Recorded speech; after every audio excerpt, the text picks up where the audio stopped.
hablemos sobre la famosa ley Mulder, por favor, de prensa. Ayer hubo esta sesión de la Comisión de Transportes y Comunicaciones. Hablaron el director ejecutivo del Consejo de la Prensa, habló el defensor del pueblo, doctor Walter Gutiérrez, y el presidente de la Sociedad de Radio y Televisión. Se dieron los argumentos que usted conoce.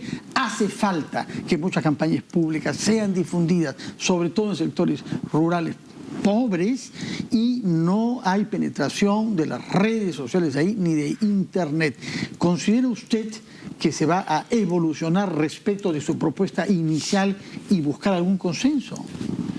Bueno, en primer lugar, yo lo que creo es que eso de que las campañas que se van a hacer, van a dejar de hacerse, es un mito, porque la ley todavía no entró en vigencia, hace casi un año que la estamos discutiendo, y yo hasta ahora no he visto una sola campaña de vacunación hecha por el Ministerio de Salud. Es más, se lo pregunté al señor Rodrigo Villarán, que estaba ahí en representación del Consejo de la Prensa, porque él ha sido viceministro de Salud del gobierno de Humala y del gobierno de PPK. Entonces la pregunta era, ¿y usted, a ver, por qué no hace hasta ahora ninguna campaña de vacunación? O contra la anemia, que es lo que ha estado sucediendo ahora. Pero campaña de vacunación ¿contra qué? Porque campañas siempre me mencionan a mí como ejemplo de que yo voy a impedir con este proyecto de ley que el país tenga campañas de vacunación. Ese es el ejemplo que ponen. Puede haber, o sea, digamos, pero cualquier otro tema. Ninguna. ¿Cuál es la campaña de vacunación? Perdón, señor Müller, pero las campañas de vacunación existen desde que el APRA es gobierno. ¿Pero dónde están? Perdón, pero... ¿Tú has visto una recientemente? A ver... No hay Las ni una. campañas de vacunación se hacen anualmente, hay un programa de vacunación que se sigue, que es hasta delito no seguirlo, y que efectivamente cuando hay campañas de vacunación... Yo estoy hablando en la campaña publicitaria. ¿Dónde está? A ver, yo no he visto un solo aviso de una campaña de vacunación en todo este año. Pues, porque si usted fuera mamá, cada vez que escucha la palabra vacunación, ¡plac!, se le abriría el oído y se acordaría. A lo que me refiero es, ¿dónde están la campaña mediática de difusión de una vacunación? Muchísimas veces, y se hace. Yo no he escuchado ni en radioprogramas, ni en Canal 4, en ninguna parte he visto una campaña de vacunación. No es un argumento. Por ejemplo, Julián Barré. ¿Dónde está la campaña? Bueno, pues, pero ¿cómo la haríamos? ¿Cómo le haríamos si es que un aviso que diga, lávate las manos, hace esto, hace el otro? No está, no la hacen. En realidad no gastan la plata en eso. Lo que está gastando la plata el Ministerio de Salud es en poner avisos de edictos de carácter burocrático, porque de eso sí sobran en todos los periódicos y en distintos lugares, y sobre todo en radios de provincia. Entonces, en realidad, si yo viese pero que hemos hecho el miles Estado... de campañas con el gobierno priista. Está bien, sí. Bueno, ahí se hacían, pero yo lo que estoy diciendo es, a mí me están diciendo de que el proyecto que yo estoy presentando va a impedir que haya campaña de vacunación. Hace más de un año que este proyecto se está discutiendo y hasta ahora no hacen ninguna campaña. Eso no es verdad, que entonces en realidad se vayan a impedir las campañas de vacunación. Lo que va a ocurrir es que el dinero que se le entrega a determinados medios de comunicación ya no va a poder sujetar la línea editorial de esos medios, sobre todo en los medios de provincia, que eso es lo que realmente está pasando. Y yo lo que digo es que no es que no hagan campañas, sino que las hagan por otros medios. Las pueden hacer. Por ejemplo. Por los medios que son del Estado y por las redes. No es verdad que las redes, y yo ayer puse las cifras de Ociptel, no es verdad que 1%, 5% está conectado. Más del 90% de la población tiene acceso ahora a las redes, sobre todo en el mundo rural, porque la telefonía móvil se lo permite. Está la información de Ociptel. Disculpe, se la ha publicado el Diario Oficial del Peruano. Me tocó presidir una mesa sobre Perú País Digital y manejamos cifras oficiales. Primero, que tener una línea de celular no es tener acceso a las redes, es tener acceso a un teléfono al que te pueden llamar por teléfono. Para tener acceso a redes tienes que tener un teléfono inteligente. Sí. En el Perú, en Lima, solo el 40% no es tiene verdad. smartphone. Ese dato es un dato del año 2016, no es cierto.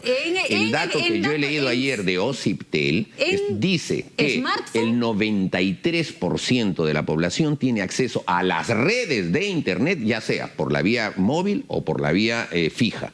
Y que el grueso es por la vía móvil, porque el crecimiento de los smartphones es exponencial en el mundo rural. En el mundo rural ha llegado a 73% el acceso al smartphone. Yo lamento decirle que no son así las cifras y que hay lugares donde la penetración de las redes no llega ni al 23%, porque la troncal te voy a enviar la información. Fue publicada en El Peruano y la reprodujo El Comercio. La información salió el 18 de octubre del año 17. Googlealo ahorita. Pon ahí acceso a internet. En el río Napo. Pero es información oficial. En un plataformas de acción social que dan el DNI a las poblaciones, que dan servicios de salud, etcétera, y eso sin difusión en los radios locales es totalmente posible. Regional, por esto igual. Hablemos, por favor, después de la pausa, si se puede quedar unos instantes más, porque hay el tema también pendiente que tiene que ver con las facultades delegadas y la elección de la próxima mesa directiva. Pausa y regresamos con el congresista Mauricio Mulder. Quería dejarle conversar con el congresista Mulder en estos términos. Habíamos formado parte de la mesa Perú País Digital en el foro de integración y la verdad que teníamos datos súper concretos y efectivamente, señor Mulder, usted tiene razón en que se ha avanzado mucho, pero le explico la cifra para que tengamos claro en qué terreno nos movemos. El 90% de los hogares en zona rural usa un teléfono móvil, pero solo 1/3 de esos teléfonos móviles tienen acceso a Internet y solo 1/3 de la población rural tiene acceso todavía a Internet. Que eso va a mejorar, que eso se va a expandir, de acuerdo, pero esa es la realidad que tenemos en este momento. Bueno, está bien. ¿Okay? Ya. Tienen un teléfono móvil, pero te aseguro que no compran el comercio. O por decirte un ejemplo, ¿no es cierto?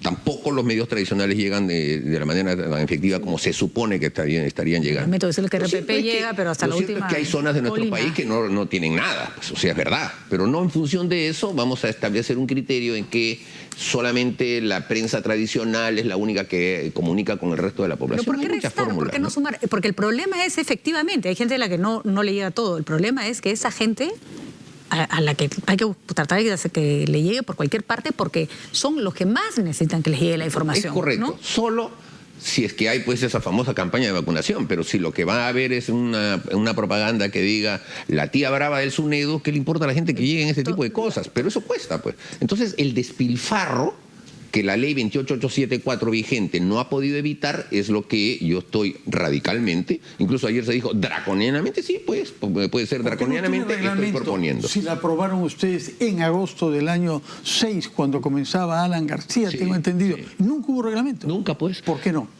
Porque el Poder Ejecutivo no le interesaba hacerlo. Pero ustedes eran el Poder Ejecutivo 5 años del APRA. Sí, pues muy mal hecho, pues. O sea, muy mal hecho que el gobierno aprista, ni el gobierno de Humala, ni el gobierno actual no lo hayan hecho. Y ¿la solución no es reglamentarla simplemente?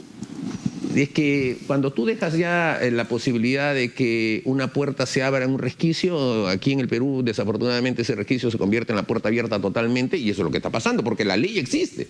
Ahora, en el Perú una ley por falta de reglamentación no es que se deje cumplir, ¿eh? Se tiene que cumplir igual. ¿Y por qué no la cumplen?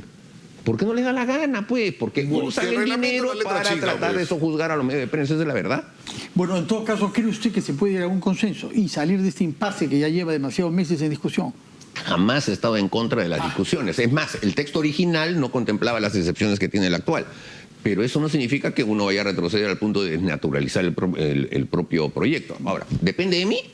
No, yo soy solo el autor, porque aquí mi bancada solamente tiene 5 miembros y 3 de ellos nada más me apoyan. Otros 2 dicen que no les gusta mi proyecto. Así que esto dependerá de la mayoría, pues, a ver si ellos están de acuerdo o no. Haya consensos. Aldo Mariano, te quería preguntar. Le quería preguntarle sobre la reciente encuesta que ha publicado hoy día, está en gestión en Perú 21.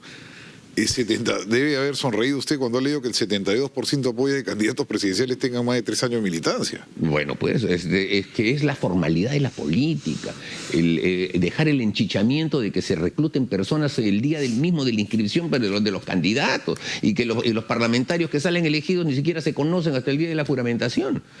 La población quiere ver a los candidatos con cierta trayectoria para saber por quién votan a la hora de votar. Pero a 3 años es imposible, pues porque ya se vencieron. Yo sí estoy dispuesto a que se acorte a 2 años, incluso hasta 1 año ya. Siquiera 1 año antes, ya los militantes que van a postular ya están inscritos en el partido y se comprometen. Pero la población también quiere cosas polémicas como quitarle la inmunidad a los congresistas, el 70%. Siempre, en todas partes del mundo es así, pero lo que pasa es que no se entiende bien. No se entiende y no se aplica bien, porque también la inmunidad parlamentaria sirve para la impunidad de los casos anteriores.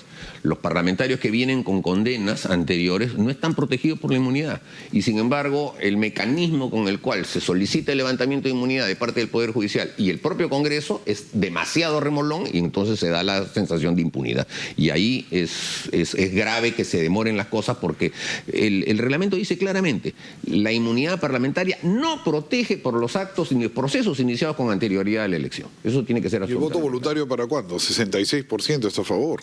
Bueno, lo vamos a tratar de meter ahora en la discusión que se está teniendo en la Comisión de Constitución sobre planteamientos de ese carácter. Que tiene tanto miedo al voto lo del Senado, el voto voluntario, la eliminación del voto preferencial, la renovación por tercio del Parlamento.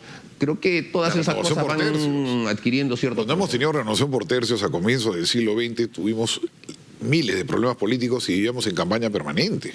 Sí, pero fue malísimo, ya hoy el Perú está un poco más institucionalizado y si vamos a tener dos cámaras, una de ellas puede tener renovación por tercios. Incluso creo yo que el Senado debería reelegirse a mitad de periodo y no conjuntamente con... Pero viviríamos en elecciones continuas, con todo lo que representa para la inversión, para tomar decisiones, etcétera. Sí, pero eso permitiría que los gobiernos se adecúen mejor al pensamiento ciudadano y que no haya lo que sucede en nuestro país, que tú eliges a alguien y son 5 años con esa persona y al primer año ya lo estás odiando y al segundo año estás queriendo sacarlo. Entonces se necesita que haya mayor fluidez de la vida política, por lo menos para que no haya tanta diferencia entre el elegido y el elector, ¿no? Señor Müller, antes de que nos vence el tiempo, temas políticos, tienen que elegir una nueva junta directiva por una parte y antes de eso pronunciarse sobre las facultades delegadas que está pidiendo el gobierno al Congreso.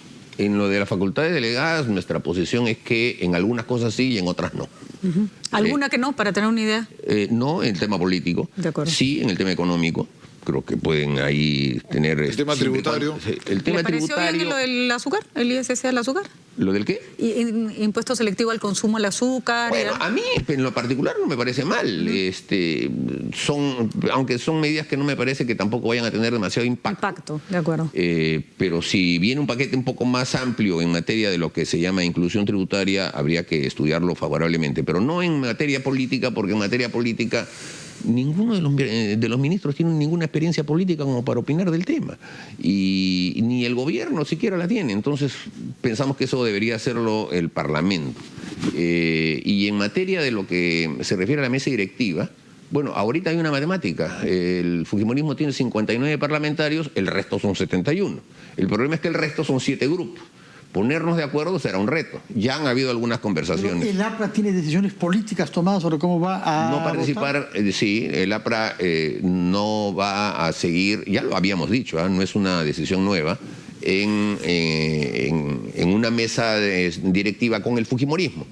Y vamos a explorar y estamos explorando con las demás bancadas la posibilidad de una sola lista. ¿El candidato de consenso es Víctor Andrés García de la UNE?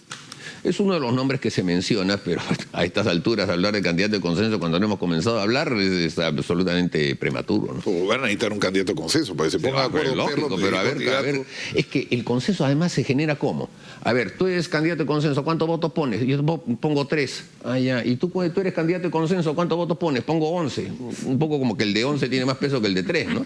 Vamos a tener que ver eso. Pero entonces el consenso es el que pone más votos. Pues. No podemos cerrar sin preguntarle por el caso de la congresista Foronda. ¿Qué va a pasar con ella? ¿La van a desaforar? ¿Le van a perdonar la vida? Bueno, para comenzar va a ir a ética. Ahora, ahí hay un tema también. La Comisión de Ética, en estos momentos la preside el congresista Wilder Rosas. Que ayer la defendió. Y el congresista Wilder Rosas se comprometió con las demás bancadas, yo lo coordiné para que él convocara a la comisión ayer. Pero él es del partido de ella. Por eso, pues. Entonces, el compromiso era, tú convocas, el renunciante que era fujimorista no va a ser reemplazado, los fujimoristas se van a mantener 3 de 9 y echemos para adelante la comisión. Y él se comprometió a que la convocaba. El día domingo sale la noticia, el día lunes no había convocatoria. Entonces Wilder Rosas lo está apañando. Wilder Rosas justamente debió haber convocado pese a que salió lo de la señora Foronda. Y obviamente no la convocó porque salió lo de la señora Foronda y encima la defendió. Y si el gran problema de la Comisión de Ética es que el miembro de una bancada defiende al imputado de su bancada siempre solo por ser de su bancada, entonces esa comisión no tiene cómo progresar. Y en el caso de Rosas se está demostrando que ellos también tienen ese criterio. Lamentable información que nos da, que no realza la imagen que los ciudadanos harán del Congreso de la República, señor Mauricio Müller. Muchas gracias por su presencia. Que tenga buenos días. Hacemos una pausa y entrevistaremos al defensor del pueblo, doctor Walter Gutiérrez.